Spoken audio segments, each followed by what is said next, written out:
मैं रिपीट करता हूँ, हम क्या करना चाह रहे हैं, हमें एक फंक्शन है हमारे पास, हमें उस फंक्शन को कॉल करना है after every some defined interval of time.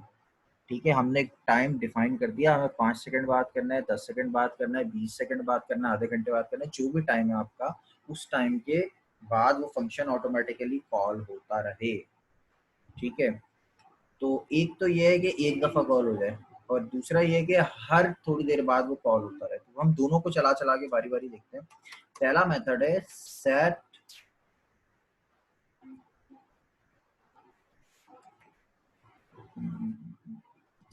Interval. अच्छा, मैं अगर सिंटैक्स की कुछ मिस्टेक कर रहा हूँ तो मैं गूगल कर लूँगा। आई थिंक ये सही है। ठीक है, सेट इंटरवल जो है, मुझे इसमें डाउट हो रहा है, मैं एक दफ़ा गूगल कर लेता हूँ।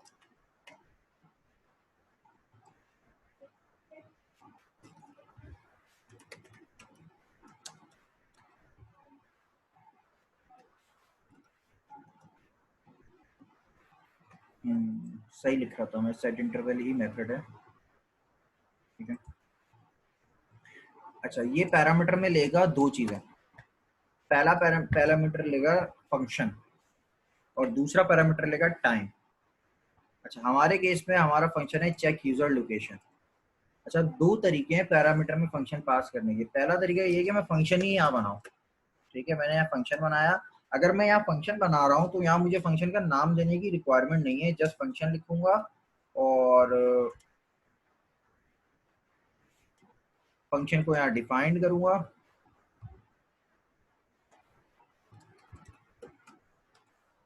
फॉर एग्जाम्पल यहाँ मैंने लिख दिया कंसोल करा देने के बाद मैंने लिख दिया यहाँ पर 1, और ये यहाँ से लेके यहाँ तक का पहला पैरामीटर है। अगर आप और से देखें, ये पूरा एक पैरामीटर है।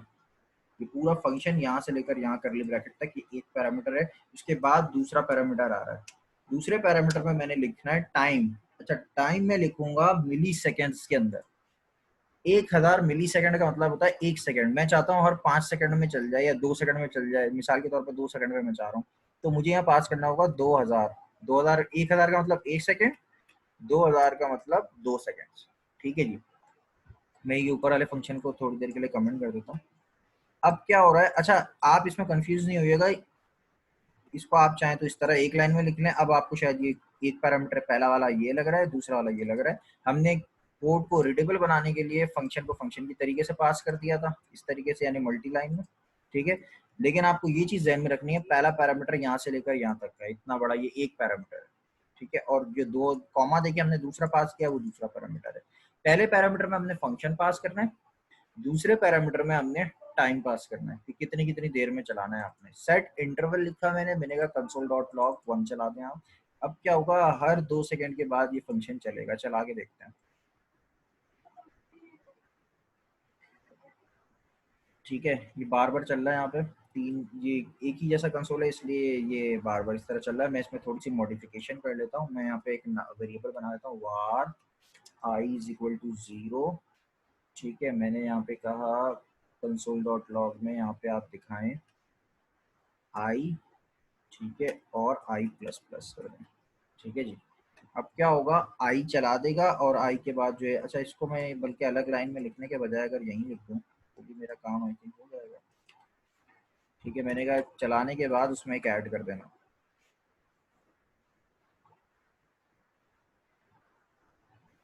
ठीक है, हर 2 सेकंड बाद एक वैल्यू ऐड होती जा रही है। ठीक है, अच्छा ये कब तक चलेगी, जब तक कि मैं पेज रिफ्रेश नहीं कर देता या इस इंटरवल को स्टॉप नहीं कर देता। ठीक है, अच्छा ये टाइम सेकंड जरूरी नहीं है आप 2 सेकंड रखें, आप इसको 1 सेकंड भी रख सकते हैं। ठीक है, 1 सेकंड के अलावा आपको फास्ट चलाना है, आपने और तेज करना है, आप इस तरह भी कर सकते हैं। ये आपकी रिक्वायरमेंट है, आप जैसा चलाना चाह रहे हैं। ठीक है, मैं इसको दोबारा 1 सेकंड कर देता हूँ। ठीक है, अच्छा इसके अलावा आप यहाँ पर इस फंक्शन में जो कुछ जावास्क्रिप्ट में आपने पढ़ा है वो सब यूज कर सकते हैं।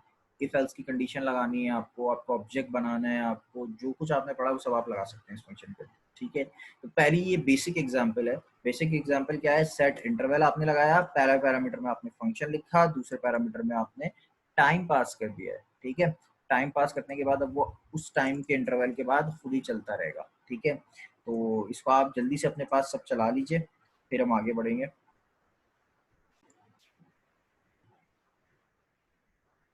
अच्छा, मैं आगे आपको इसमें मजीद कुछ चीज़ें समझाना चाह रहा था। ये एक केस है, ये एक सिंटैक्स है जिसमें आपने एक फंक्शन को सेट इंटरवल में पास कर दिया। एक पॉसिबिलिटी ये भी हो सकती है कि आपने फंक्शन अलग से बनाया हुआ हो। जाहिर है, अगर आपका एक बहुत बड़ा फंक्शन है, बहुत कॉम्प्लेक्स फंक्शन है। मोहम्मद वरा खान का सवाल है कि सेट इंटरवल में पूरा फंक्शन जाएगा। जी हाँ, मैंने पूरा फंक्शन पास किया, ये चेक करें आप, जो मैंने हाईलाइट किया है ये पूरा फंक्शन है। सिर्फ इसमें एक चीज़ चेंज है। वो क्या चेंज है कि मैंने फंक्शन का नाम पास नहीं किया। नाम इसलिए पास नहीं किया क्योंकि रिक्वायरमेंट नहीं है, मुझे ज़रूरत नहीं है। ये फंक्शन सेट इंटरवल के साथ कॉल होगा, इसलिए मैंने ज़रूरत ही नहीं है, मैंने डायरेक्ट फंक्शन को लिख के इस तरह पास कर दिया। ठीक है, लेकिन अगर मेरी रिक्वायरमेंट देखें, अगर ये फंक्शन, ये तो सिंपल सा है, यहाँ मैंने इस तरह लिख दिया। अगर कोई कॉम्प्लेक्स फंक्शन है, 15-20 लाइनों का फंक्शन है, तो वो इस तरह फंक्शन पैरामीटर में पास करते हुए ना थोड़ा सा बुरा लगेगा। तो उसके लिए फिर क्या करेंगे, हम ये करेंगे, हम एक फंक्शन अलग जिस तरह नॉर्मल बनाते हैं उसी तरह बना देंगे। फॉर एग्जांपल ये चेक यूजर लोकेशन मैंने बनाया था, इसको मैं यहाँ पे कंसोल करा देता हूँ, ये वाला, यही वाला कंसोल एग्जैक्टली। ठीक है, और इसको अब मैं थोड़ी देर के लिए कमेंट कर देता हूँ। अच्छा, इसकी मुझे ज़रूरत नहीं है, मैं इसको हटा देता हूँ। इसको मैं कमेंट किया मैंने। अब मेरे पास जो एक्चुअल फंक्शन है वो ये रखा हुआ है। इस फंक्शन को मैं चाहता हूँ कि हर 1 सेकंड के बाद चल जाए। ठीक है, दूसरा पैरामीटर तो मुझे पता है 1 सेकंड के बाद। पहले पैरामीटर में मुझे फंक्शन पास करना है, फंक्शन ये बना हुआ है। तो अब जब मेरे पास फंक्शन कहीं और बना हुआ हो तो मैं सिर्फ उसका नाम पास करूंगा, उसको कॉल करने की जरूरत नहीं है मुझे। यहाँ पे भी अगर आप चेक कर रहे हैं, ऊपर जो मैंने बनाया है, यहाँ पे मैंने फंक्शन को कॉल नहीं किया है, सिर्फ फंक्शन को बना के उसको पास कर दिया। यहाँ पे मैंने फंक्शन का नाम पास कर दिया। फंक्शन के नाम से मतलब ये क्या डिटेक्ट करेगा, ये इस पूरे फंक्शन को उठा लेगा। ठीक है, तो मैं इस तरीके से भी काम करवा सकता हूँ, सेम रिजल्ट आएगा, सिर्फ कोड थोड़ा सा अच्छा हो जाएगा। ठीक है, सेम रिजल्ट है, सिर्फ कोड थोड़ा सा अच्छा हो गया। अब मुझे अगर कोई कॉम्प्लेक्स फंक्शनैलिटी लिखनी है तो वो मैं यहाँ पर मजीद बना से जो भी मुझे लिखना हो मैं कर सकता हूँ। ठीक है जी। अच्छा जी, एक चीज तो ये हो गई। दोनों कर सकते हैं वरा खान, आप फंक्शन यहाँ पे पैरामीटर में भी पास कर सकते हैं जैसे यहाँ किया है, या फिर फंक्शन अलग से बना दिया और उसका नाम पास कर दिया। दोनों पॉसिबिलिटीज है आपके पास। ठीक है जी। अच्छा, अब आपका एक छोटा सा टास्क है। अच्छा, आपका सवाल है कि फंक्शन में रिटर्न कैसे करेंगे या इस तरह। देखिए, ये जो सेट इंटरवल में फंक्शन कॉल करते हैं ना, इसमें ना आपको रिटर्न की कोई रिक्वायरमेंट होती है, ना आपको पैरामीटर में नॉर्मली कुछ पास करने की ज़रूरत पड़ती है। ठीक है, इन दोनों की आपको रिक्वायरमेंट नहीं पड़ती। आप ये काम मतलब आपको रिपीटेटिव को काम करवाना है तो आपके पास सारी चीज़ें पहले से मौजूद होंगी। ठीक है, तो आपको नॉर्मली ना पैरामीटर को पास करने की ज़रूरत होती है, ना कुछ रिटर्न कराने की ज़रूरत होती है। आप इसको जस्ट काम करवाने के लिए यूज़ कर रहे होते हैं, कोई भी काम हो सकता है वो। ठीक है, जैसे अभी हमने एक आइट्रेशन कॉल करी है, आपको हमने जब वो बनाया था, कॉइन वाला टास्क किया था।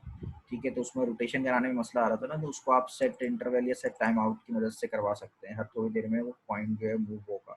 ठीक है, तो उससे आप ये काम करवा सकते हैं।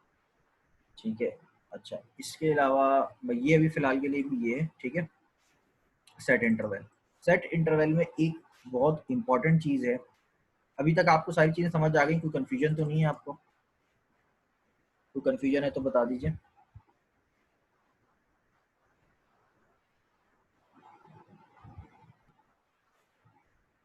क्लियर है? ठीक है। अच्छा, सेट इंटरवल में एक बहुत ही इंपॉर्टेंट चीज़ होती है। जब भी आप सेट इंटरवल को चलाएंगे, ये चलता रहेगा आपकी वेबसाइट पे जब तक कि आपका पेज मतलब किसी और वेबसाइट पे नहीं चले जाए। अगर आप पेज रिफ्रेश करेंगे तो ये जीरो से स्टार्ट हो जाएगा, लेकिन दोबारा चल जाएगा, रुकेगा नहीं है।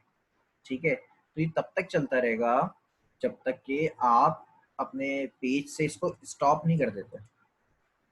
यानी जो सेट इंटरवल चला है इसको रोकना बहुत ज़रूरी है, वरना क्या होगा। फॉर एग्जाम्पल आपके जहन में आ जाए, सर कंसोल तो आ रहा है, एक एक आने दें, क्या मसला है, हर 1 सेकंड बाद एक कंसोल आ रहा है, आने दें, कोई मसला थोड़ी है। कितनी मेमोरी ले लेगा ये, कितनी जगह ले लेगा, कितनी प्रोसेसिंग पावर ले लेगा। प्रॉब्लम ये है कि अननेसेसरी आप कोशिश करनी होती है अपनी ऐप में। टेक्निकली ये भले बहुत थोड़ी सी मेमोरी ले रहा है, लेकिन ये परफॉर्मेंस खराब हो रही है आपकी, भले बहुत थोड़ी सी खराब हो रही है लेकिन हो रही है, ठीक है, क्योंकि इस कंसोल की आपको अननेसेसरी रिक्वायरमेंट ही नहीं है। आपको मिसाल के तौर पे 3 कंसोल तक चाहिए था, उसके बाद आपको खत्म करना है, सही है, तो आपके लिए फायदा नहीं था, ठीक है। अब आपको इसको स्टॉप करना जरूरी है। मिसाल के तौर पर आपने ये कंसोल नहीं कराया हुआ, आपने यहाँ पे एक बहुत बड़ा कोड लिखा हुआ है, आप आपका एक फॉर लूप है जो 1000 दफ़ा चलता है, ठीक है, उस 1000 दफ़ा में आपका मैट डॉट रैंडम चलता है, और बहुत कॉम्प्लेक्स आपने बहुत सारी चीज़ें इसमें कराई हुई। अब इस केस को आप अपने ध्यान में रखते हुए सोचें कि हर 1 सेकंड में ये सारी चीज़ें हो रही होंगी, ठीक है, आपको चाहिए 3 दफ़ा तक, और वो अननेसेसरी चले ही जा रहा है, चले ही जा रहा है, चले ही जा रहा है, 77 हो गया, 78 हो गया, तो आपकी ऐप कितनी परफॉर्मेंस वाइज लैग करेगी, ठीक है। आपके लिए ये इंतहाई ज़रूरी है कि आप टाइम इवेंट्स जहाँ पर भी लगाएं, सेट इंटरवल जहाँ पर भी लगाएं, उसको क्लियर लाजमी करें। जैसे ही आपकी रिक्वायरमेंट पूरी हो गई, आप उसको स्टॉप कर दें, ठीक है। अच्छा, स्टॉप करने का तरीका ये है कि जिस जगह पर आप सेट इंटरवल लगाएंगे, उसको आप एक वेरिएबल के अंदर एज अ रेफरेंस रखेंगे। मिसाल के तौर पर मैं यहाँ लिखूंगा वार कंसोल टाइमर, ये मैंने एक वेरिएबल बना लिया। अब ये जो सेट इंटरवल है ये वैसा का वैसे ही चलेगा, फंक्शन तो कॉल हो जाएगा, चल जाएगा, लेकिन अब इसका एक रेफरेंस मेरे पास सेव हो गया है कंसोल टाइमर के अंदर, ठीक है। मैं इसको चलाता हूँ, वैसे ही चल रहा है ये जैसे मैंने पहले चल रहा था, लेकिन अब मेरे पास कंसोल टाइमर के अंदर एक मेरे पास रेफरेंस रखा हुआ है। अब जब मेरे मुझे इसको क्लियर करवाना होगा, मिसाल के तौर पर ये चेक यूजर लोकेशन है, मैं चाहता हूँ कि यहाँ एक कंडीशन हो, if i is greater than, i अगर बड़ा हो जाए 5 से, तो फिर मैं चाहता हूँ ये कंसोल टाइमर रुक जाए। तो रोकने का तरीका ये होता है, फंक्शन है क्लियर इंटरवल, और इसको पैरामीटर में मैं वो रेफरेंस पास कर दूंगा, ठीक है। मैंने क्या किया है दोबारा से समझते हैं। मैंने जो सेट इंटरवल था उसको एक वेरिएबल में एज अ रेफरेंस के तौर पर रख दिया, ठीक है, और मैं चाहता हूँ 5 दफ़ा या 3 दफ़ा चलने के बाद क्लियर हो जाए, दोबारा ना चले, और उसके लिए मैंने उस वेरिएबल को जो मैंने रेफरेंस के तौर पर बनाया था पैरामीटर के तौर पर पास कर दिया, ठीक है जी। तो अब इसको चला के देखते हैं। अब इसको 5 दफ़ा चलना चाहिए,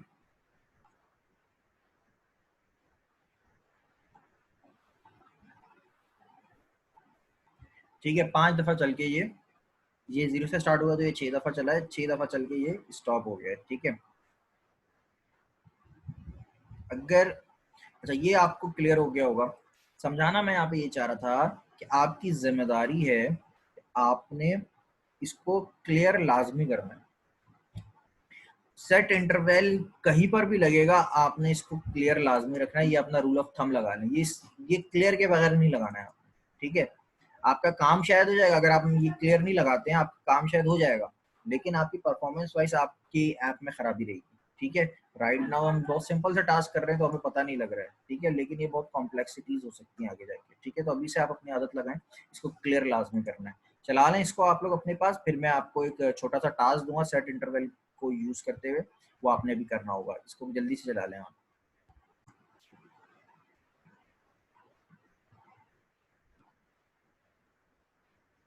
लाइन नंबर 23 पे मैंने फंक्शन का नाम पास किया है, फंक्शन मैंने यहाँ बनाया हुआ है, इसलिए मैंने ब्रैकेट पास नहीं किया। मुझे फंक्शन को कॉल नहीं करना है, ये बात जहन में रखें हम। फंक्शन को कॉल सेट इंटरवल करेगा, चाहे मैं इस तरीके से सेट इंटरवल कॉल कराऊं, चाहे मैं इस तरीके से कॉल कराऊं, दोनों ही सूरतों में मैंने फंक्शन कहीं पे भी कॉल नहीं किया है, फंक्शन को सिर्फ सिर्फ पैरामीटर में पास कर दिया है। अब वो फंक्शन कॉल सेट इंटरवल खुद करवाएगा अपनी टाइम के हिसाब से, जो भी हमने टाइम उसको कॉन्फ़िगर दिया, कॉन्फ़िगरेशन दी, जो भी पास किया उसको, ठीक है। अच्छा आगे बढ़ते हैं हम। ये क्लियर हो गया होगा सेट इंटरवल आपको, और सेट क्लियर इंटरवल भी आपको।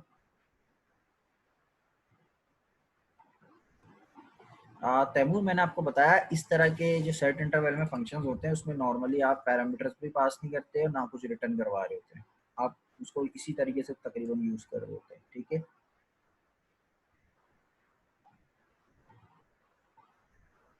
अच्छा आगे बढ़े हम। मिसाल के तौर पर ये सेट इंटरवल तो आप लोगों को क्लियर हो गया होगा। मिसाल के तौर पर आप चाहते हैं कि 5 सेकंड के बाद आप यूज़र को कोई मैसेज शो कराएं, वेलकम टू यूज़र, ठीक है, या डाउन का कुछ अपडेट हुआ हुआ दिखाएं, ठीक है। तो उसके लिए अगेन सेम एक फंक्शन होगा, फंक्शन ग्रीट यूज़र। मिसाल के तौर पे आपने एक एलिमेंट बनाया हुआ है, मिसाल के तौर पे यहाँ पे बना लेते हैं h1, इसको यहाँ आईडी दे देते हैं, चलो ठीक है। यहाँ पे मैं बनाता हूँ var h1 document dot get element by id, ठीक है जी। और मैंने कहा h1 डॉट इनर html में आप दिखा दें वेलकम हेडर, ठीक है जी। अच्छा, उसके बाद जो है ये मुझे चलाना है यूज़र के लिए, लेकिन कब चलाना है? वेबसाइट लोड होने के 5 सेकंड के बाद, ठीक है। सेट टाइम आउट से तो मेरा काम नहीं होगा। अगर मैं सेट टाइम आउट से ही काम करा दूं, यानी पैरामीटर में इसको मैं ये पास कर दूं, ठीक है, और यहाँ मैंने पास कर दिया 5 सेकंड, ठीक है, तो इससे तो मेरा काम नहीं होगा। चला के देखते हैं।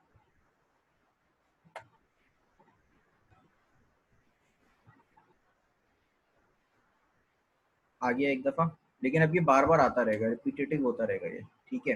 राइट ना, क्योंकि एक ही टेक्स्ट है तो हमें पता नहीं लगेगा, क्योंकि ये इसी को ओवरराइट करता जा रहा होगा, लेकिन ये रिपीटेटिव चल रहा है। अगर मैं यहाँ पे कंसोल लगा दूँ तो ये बार बार चले जाएगा 5 सेकंड के बाद।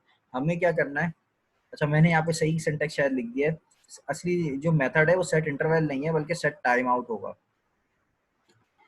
सेट टाइम आउट का काम क्या है? सेट इंटरवल और सेट टाइम आउट में क्या फ़र्क है?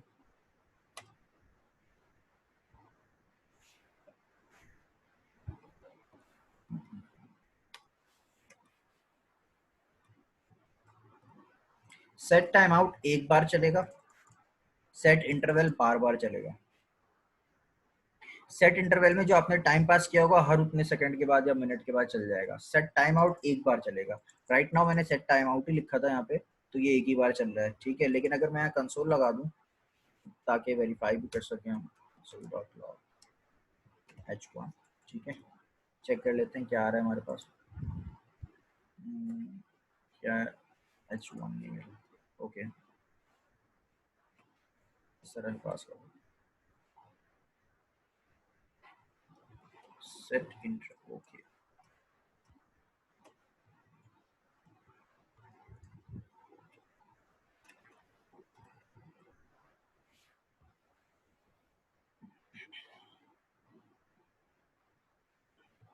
हमारे पास एक h1 आ चुका है, ठीक है। सेट टाइम आउट की वजह से ये सिर्फ एक ही बार आया है, ठीक है। लेकिन अगर मैं इसको सेट, इस पूरे को मैं सेम रख रहा हूँ, सब कुछ सेम है, लेकिन सेट टाइम आउट की जगह सेट इंटरवल लगा रहा हूँ, ठीक है। अब फर्क देखते हैं क्या आता है,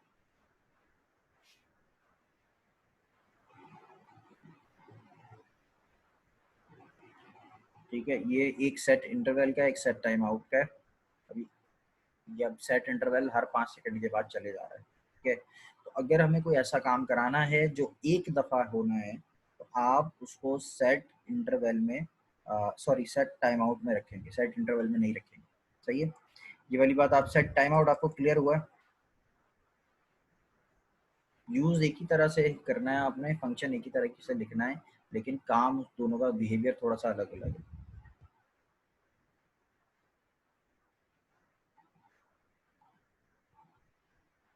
सेट टाइम आउट समझ आ गया है आप लोगों को?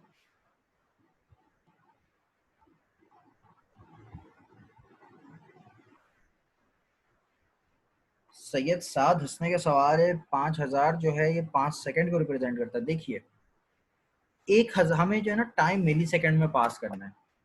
यहाँ पे जो हम टाइम पास कर रहे हैं ये मिली सेकंड में, 1,000 मिली सेकंड का मतलब 1 सेकंड है।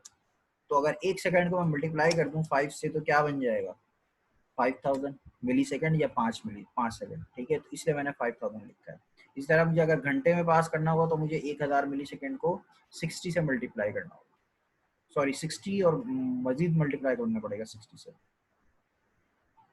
अच्छा, ज़ारा का सवाल एक आया है कि क्या हमें सेट इंटरवल की तरह सेट टाइम आउट को भी क्लियर करना पड़ता है, ठीक है। अच्छा, सेट टाइम आउट को भी क्लियर करना पड़ता है, जी हाँ।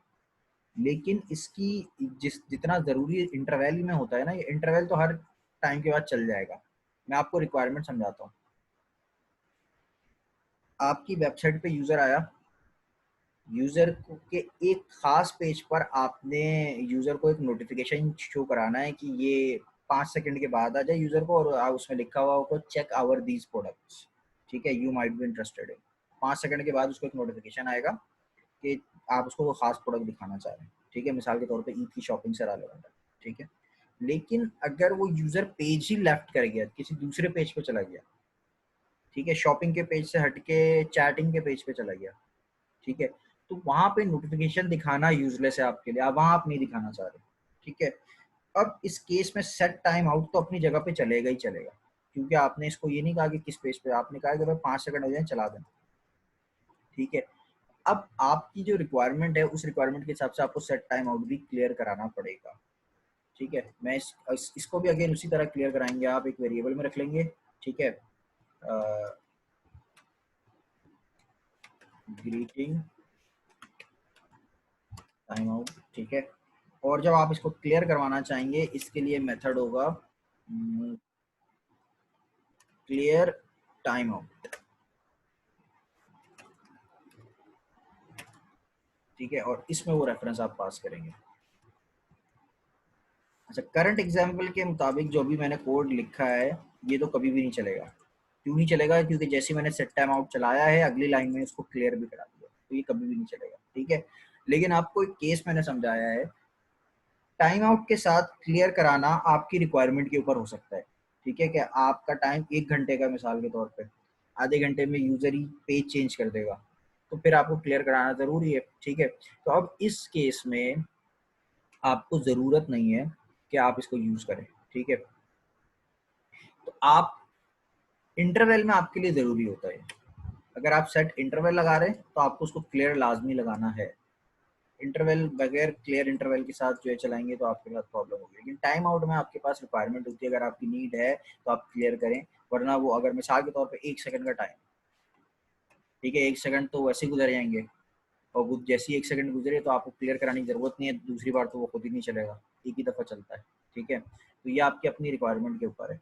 मैं इसको कमेंट कर देता हूँ, ये सेट टाइम आउट भी आपको क्लियर हो गया होगा, ठीक है। अब आपको एक छोटा सा मैं टास्क दे रहा हूँ। टास्क ये है, अच्छा ये टास्क आपने अभी करना है, आपको 60 सेकेंड्स यानी काउंटर दिखाना है, 60 का होगा और हर सेकंड में उसमें से कम होगा और वो चलेगा 0 तक, ठीक है। मैं रिपीट कर रहा हूँ, 60 सेकेंड्स का एक काउंटर होगा, वो उल्टा चल रहा होगा और वो चलेगा 0 तक। बहुत आसान सा है, मैं इसमें अभी थोड़ी सी मजीद मॉडिफिकेशन करवाऊंगा आपसे। फिलहाल ये सिंपल सा टास्क है, इसको आप करें, फिर मैं आगे इसको मजीद करवाता हूँ कि करना क्या है।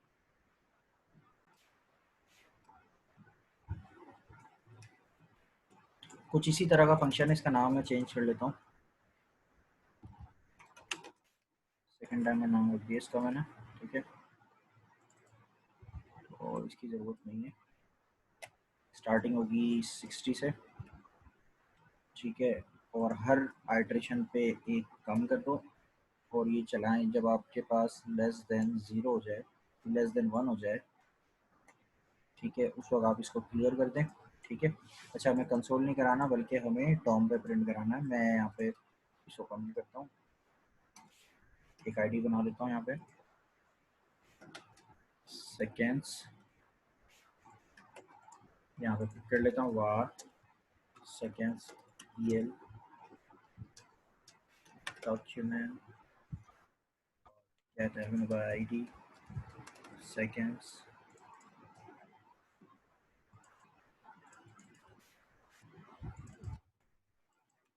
और मैंने इसको यहाँ पे I माइनस माइनस यहाँ लिख दिया, इसको कमेंट कर दिया, ठीक है। चला के देखते हैं सही चल रहा है या नहीं चल रहा।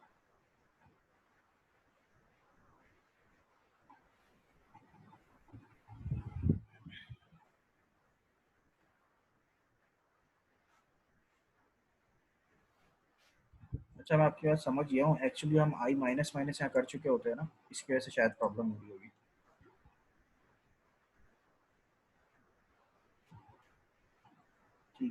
मैं थोड़ी देर के लिए स्पीड बढ़ा देता हूँ हमारे टाइमर की।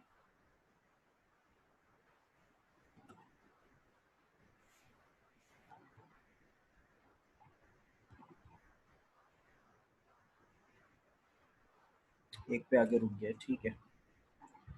तो अगर मैं इसको ऊपर कर दूं,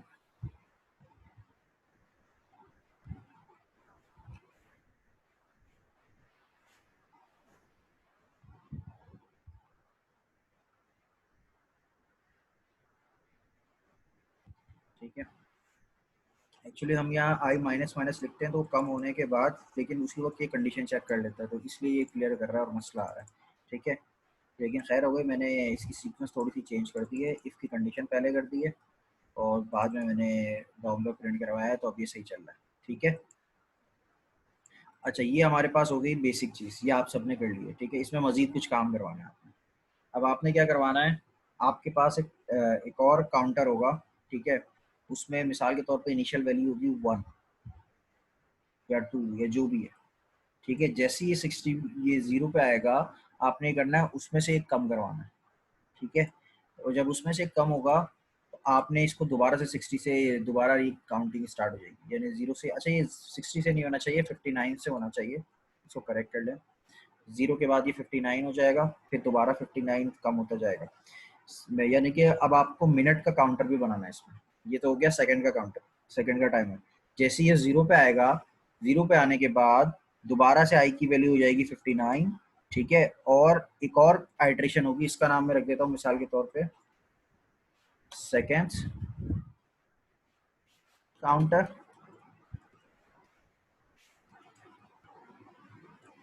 ठीक है जी। ये हो गया हमारा सेकंड काउंटर। आपने एक और बनाना है वार मिनट काउंटर, इसकी इनिशियल वैल्यू आप फॉर एग्जांपल रख दें 2, ठीक है। जैसे ही ये कंप्लीट होगा, आपने मिनट के काउंटर में से वैल्यू को कम करवाना है, एक कम करवाना है, और दोबारा ये 59 हो जाएगा। फिर अगली दफा में दोबारा ये तब तक चलेगा जब तक अगेन 0 पे नहीं आ जाता। अब मिनट काउंटर 0 पे आपने चेक करवाना है, ठीक है। तो सेम प्रोसेस है, आपने करवाना है। अब यहाँ मिनट का भी आप H1 यहाँ पे शो करवा बना लीजिए और स्टार्ट कीजिए, कंप्लीट कीजिए इसको। मिनट का भी टाइमर आपने बनाना है इसको। मैं रिपीट कर देता हूँ आपको। आपके पास जो ब्राउजर में इंफॉर्मेशन आप सेव कर सकते हैं, 5 MB तक की रख सकते हैं लोकल स्टोरेज के अंदर। अगर आपके पास बहुत ज़्यादा डेटा आपको लोकली सेव करवाने की रिक्वायरमेंट है, तो आप लोकल स्टोरेज यूज़ नहीं करेंगे, आप कोई और सा डेटाबेस यूज़ करेंगे। फॉर एग्जांपल आप इंडेक्स डीबी यूज़ कर लेंगे। अच्छा, इंडेक्स डीबी दुनिया के सबसे वर्स्ट एपीआई इसकी कहलाती है, कि वर्स्ट कोड आपको लिखना पड़ता है इस पे काम करने के लिए, ठीक है। और अभी हम वो पढ़ भी नहीं रहे, हमारा वो सब्जेक्ट भी नहीं है, ठीक है। हम सिर्फ लोकल स्टोरेज अभी देखने जा रहे हैं। इसकी लिमिट कितनी है, 5 MB की। तब तक इसमें सेव रहेगा जब तक आप ब्राउजर को या तो अनइंस्टॉल नहीं कर देते, या तो इसके क्लियर डेटा नहीं कर देते, क्लियर स्टोरेज नहीं कर देते, ठीक है, या हिस्ट्री क्लियर नहीं कर देते। इसमें सेव रहेगी वो चीज़, जो भी इंफॉर्मेशन आपने लिखी भी है, ठीक है। अच्छा, अब इसका सिंटैक्स हम चेक कर लेते हैं। अच्छा, दूसरी तीसरी लिमिटेशन क्या है, दोबारा आते हैं एप्लीकेशन में। पहली लिमिटेशन मैंने आपको बताई 5 MB हो सकती है, इससे ज़्यादा का डेटा नहीं होगा, ठीक है। दूसरी लिमिटेशन मैंने आपको बताई कि ये तब तक सेव रहेगा जब तक आप ब्राउजर की हिस्ट्री, कैश या स्टोरेज को डिलीट नहीं कर देते, ठीक है। तीसरी लिमिटेशन इसकी ये है कि इसमें आप सिर्फ और सिर्फ स्ट्रिंग सेव करवा सकते हैं और कुछ सेव नहीं हो सकता इसमें, ठीक है। इसमें कुछ और सेव नहीं हो सकता। मैं इसमें कुछ इन्फॉर्मेशन सेव करवाने वाला हूँ, यूज़र से कुछ इन्फॉर्मेशन लेंगे। मैं इसको कमेंट करता हूँ।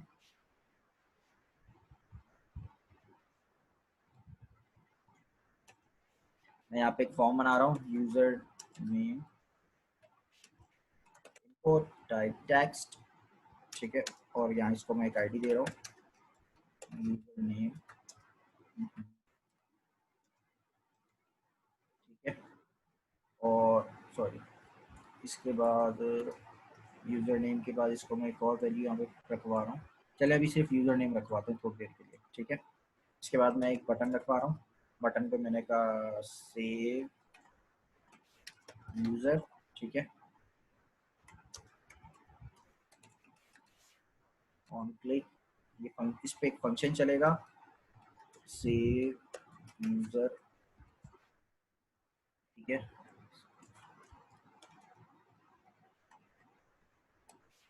सेव यूजर का फंक्शन मैंने बनाया नहीं है, मैं बना लेता हूँ।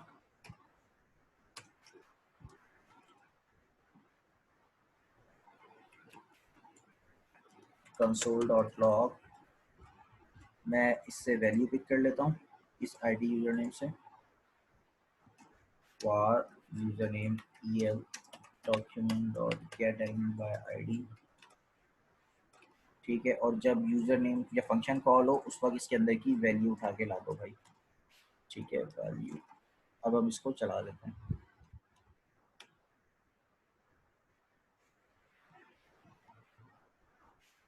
दोनों में चल जाएगा जावास्क्रिप्ट के अंदर, ठीक है, लेकिन सही तरीका ये है कि आप कैमल केस में लिखें, ठीक है।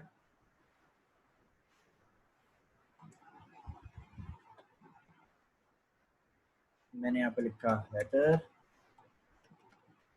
सेव यूजर मैंने क्लिक किया यहाँ पे से, ठीक है जी।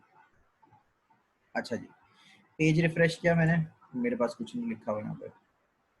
मैं क्या चाहता हूँ, मैं ये चाह रहा हूँ कि जब यूज़र इस पर क्लिक करे तो जो नाम हमने पिक किया है वो लोकल सेव हो जाए हमारे पास लोकल स्टोरेज के अंदर। लोकल स्टोरेज के 3 मेथड हम पढ़ेंगे, ठीक है, फिलहाल बेसिकली 2 बल्कि पढ़ेंगे, ठीक है।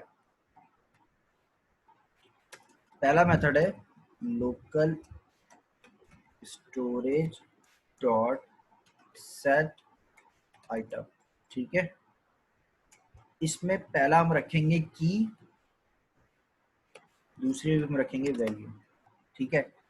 की का मतलब क्या है, किस नाम से हम सेव रखना चाह रहे हैं इंफॉर्मेशन को। मैं यहाँ पे रख रहा हूँ लोकल स्टोरेज, अच्छा एस कैपिटल कर देता हूँ, local storage dot set item.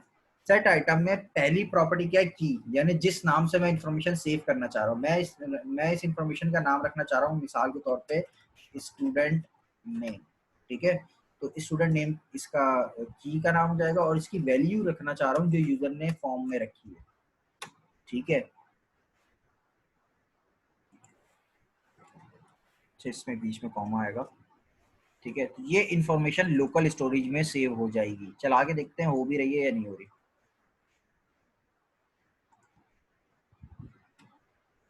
मैं लिख रहा हूँ हेडर, ठीक है जी, सेव यूजर किया मैंने, ठीक है। ये तो खैर कंसोल लगाया हुआ था उसका है ये, ठीक है। हमें एप्लीकेशन के अंदर जाना है, एप्लीकेशन के अंदर लोकल स्टोरेज में मेरे पास यहाँ पे शो हो रहा है स्टूडेंट नेम की के अंदर हेडर यहाँ पे शो हो चुका है, ठीक है।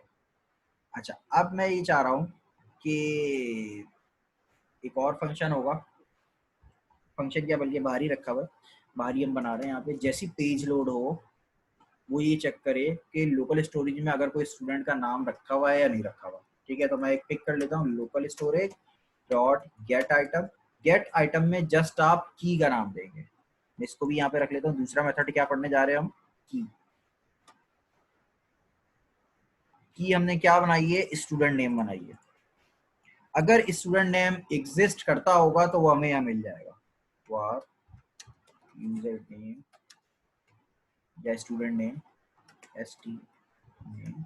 अगर एग्जिस्ट करता होगा तो मिल जाएगा, अगर नहीं करता होगा तो फिर एम्प्टी स्ट्रिंग या कुछ नहीं मिलेगा, ठीक है। मैं यहाँ पे एक कंडीशन लगा रहा हूँ, एस टी नेम एग्जिस्ट करती है या नहीं करती, ठीक है। अगर एग्जिस्ट करती होगी तो ये ट्रू मिलेगा, अगर नहीं करती है तो फॉल्स मिलेगा, ठीक है।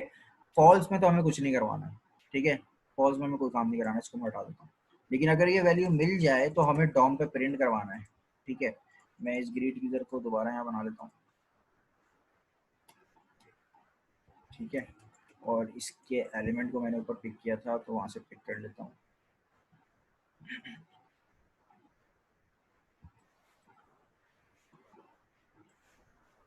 ठीक है। H1 के अंदर मैंने कहा कि भाई H1 डॉट इनर HTML में आप शो करवा दें एस टी नेम, अगर एग्जिस्ट करता है तो, ठीक है। चला आगे देखते हैं।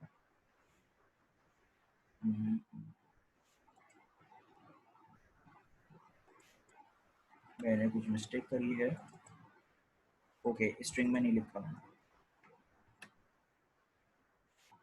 ठीक है। ये मेरे पास हेडर लेके आ गया, मैं पेज रिफ्रेश कर रहा हूँ, ये मेरे पास लेके आ रहा है, ठीक है। मैं इसको बंद कर देता हूँ, ठीक है।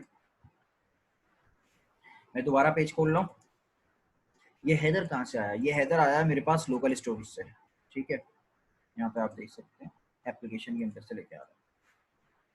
अगर मैं ब्राउजर ही बंद कर दूँ अपना, ठीक है, ब्राउजर मैंने बंद कर दिया है, विंडो रीस्टार्ट कर ली है, अब मैं index.html खोल रहा हूँ, मेरे पास हेडर आ गया। ये हेडर कहाँ से आ रहा है भाई? ये बार बार उठ के आ रहा है लोकल स्टोरेज में से, ठीक है। लोकल स्टोरेज के अंदर ये इन्फॉर्मेशन रखी हुई थी, वहां से आ रहा है। अब अगर मिसाल के तौर पे एक इन्फॉर्मेशन इसे मिली ही नहीं, सही है, तो क्या होगा? मैं इसको क्लियर कर रहा हूँ, clear storage, clear site data, clear कर दिया मैंने। अब इसमें कुछ नहीं रखा हुआ। अब मैं रिफ्रेश करूंगा तो क्या होगा? एरर आएगा क्या? नहीं, एरर नहीं आया। क्यों नहीं आया एरर? क्योंकि मैंने यहाँ कंडीशन लगाई हुई थी कि अगर एग्जिस्ट करता है तभी शो करना, वरना नहीं करना। तो जब एग्जिस्ट नहीं करता तो एरर के बजाय इसने शो ही नहीं किया। जस्ट इतना सा काम था, ठीक है। मैं दोबारा यहाँ वैल्यू रखवा रहा हूँ। अब मैं यहाँ अली रखवा रहा हूँ, अली सेव यूजर, ठीक है। अब मैं इसको रिफ्रेश करूंगा, ठीक है। इसने यहाँ पे मुझे शो करवा दिया है, लोकल स्टोरेज से लाके यहाँ पे मैसेज शो करा दिया, ठीक है। अच्छा, अब आपका सवाल ये हो सकता है कि हमें अगर अरे या ऑब्जेक्ट कहीं पे सेव करवाना तो वो कैसे करवाएंगे, ठीक है। अच्छा, 4 मिनट रह गए, ज़्यादा टाइम रह नहीं गया, लेकिन मैं कोशिश करता हूँ कि जितना हम कवर कर सकते हो कवर कर लें। मिसाल के तौर पे इस यूज़र नेम के साथ हमारे पास रोल नंबर भी है,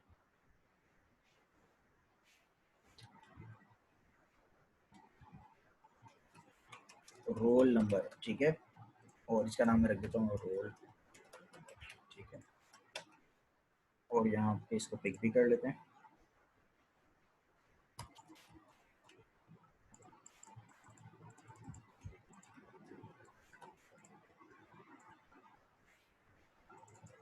ये मेरे पास रोल नंबर आ गया। और ये जो ऑब्जेक्ट है, इसका एक ऑब्जेक्ट बना रहा हूँ, वार स्टूडेंट, एस टी नेम में मैंने रखवा दिया मिसाल के तौर पे user name dot value, sorry object का मैंने सिंटैक्स वाला क्लिक किया, इसको सेलेक्ट कर लेता हूँ, अब सही है, ठीक है। और दूसरा मैंने रखवा दिया रोल नंबर में, मैंने रखवाया roll number E L dot value, ठीक है। अब ये एक ऑब्जेक्ट है मेरे पास, मैं इस ऑब्जेक्ट को कंसोल करा लेता हूँ।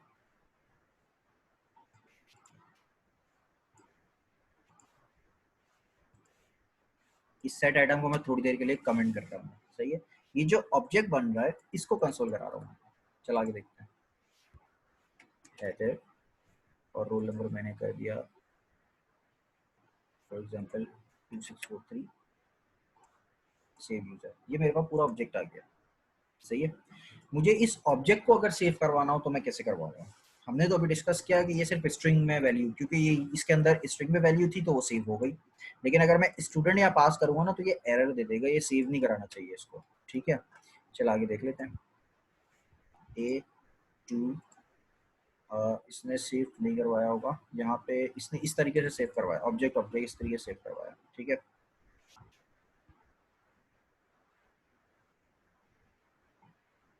इसको हमें स्ट्रिंग में कन्वर्ट करना पड़ेगा। समरी ये है कि इसने सेव किया है लेकिन इसने कुछ चेंजेस के साथ किया है, कुछ इस तरीके से सेव कर रहा है जो रीडेबल फॉर्मेट में नहीं है हमारे पास, ठीक है।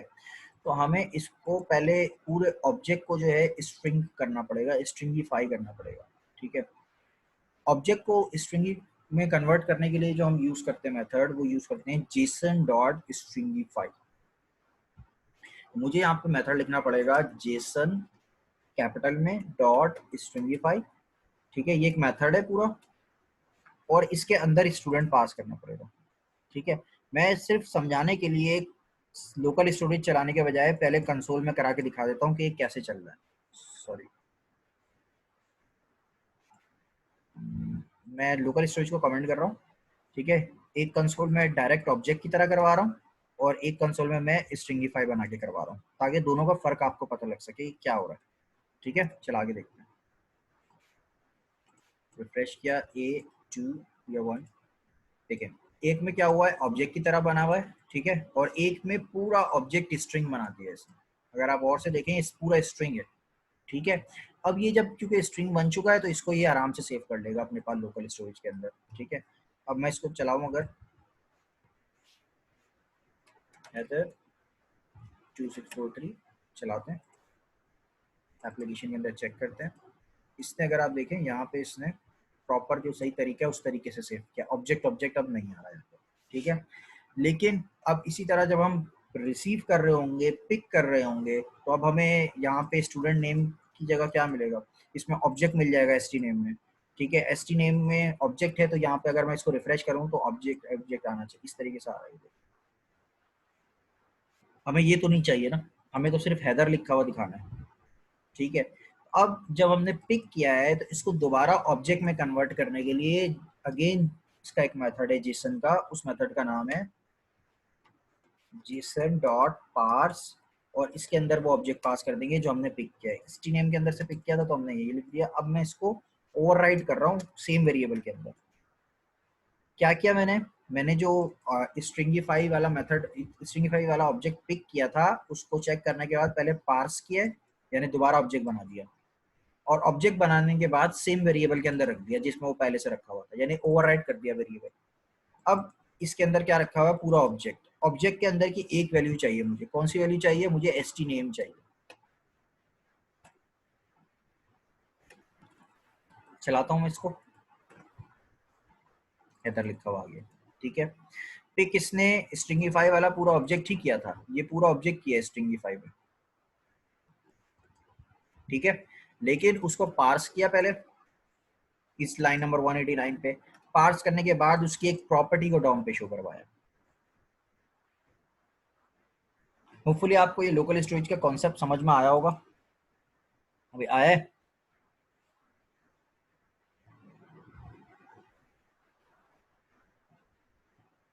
अच्छा खैर, ये क्लास रिकॉर्ड हुई है तो आपको हेल्प के लिए वीडियोस मिल जाएंगी। जिस तरह आप, एक लास्ट चीज मैं आपको बता दूं फिर आप क्लास एंड करेंगे आज की। जिस तरह ऑब्जेक्ट को आप सेव करवाने से पहले स्ट्रिंगिफाई कर रहे हैं, डायरेक्ट सेव नहीं करवा सकते। ठीक है। इसी तरह आपको, अच्छा नंबर को भी आपको स्ट्रिंग में कन्वर्ट करना पड़ेगा, नंबर तो डायरेक्ट भी सेव हो जाएगा। ठीक है। लेकिन लोकल स्टोरेज में आपको स्ट्रिंग में रखना चाहिए। ठीक है। तो इसी तरह अगर आपको अरे रखवानी है, ठीक है, अरे आपको लोकल स्टोरेज में रखवानी है, तो उसके लिए भी आप स्ट्रिंगिफाई और जेसन डॉट पार्स यूज करेंगे, ये दोनों मेथड यूज करेंगे। ठीक है। आपको पहला टास्क मैंने स्टॉप वॉच का दिया है, दूसरा टास्क आप सुन लें। आपने एक टास्क करा था पहले, कुछ अर्से पहले, कुछ अर्से पहले आपने एक टास्क किया था। वो टास्क था यूजर की इंफॉर्मेशन लेकर आप एक अरे के अंदर रखवा रहे थे और उस अरे से फिर चेक करवा रहे थे कि वो ईमेल पासवर्ड एग्जिस्ट करता है या नहीं करता। आपका टास्क ये होगा कि आपने राइट नाउ अब सिर्फ अरे में नहीं रखवाना, बल्कि उस अरे को लोकल स्टोरेज में भी रखवाना है। उससे फायदा ये होगा कि अगर आपका यूजर, आपने एक दफा ईमेल पासवर्ड ऐड कर दिया, अब वो कोई बंदा वेबसाइट के पेज को बंद करके चला गया, जब दोबारा आएगा तो उसको लोकल स्टोरेज में वो इन्फॉर्मेशन रखी होगी, सिर्फ वो लॉगिन पे क्लिक करेगा और लॉगिन पे क्लिक करके वो चलना चाहिए। ठीक है जी, ये फायदा हो जाएगा आपका। सही है। तो ये आपने करना, ये आपका टास्क है। दो टास्क मैंने आपको दिए हैं। किसी को कुछ पूछना है तो पूछ लीजिए, वरना फिर क्लास को एंड करेंगे आज की क्लास को।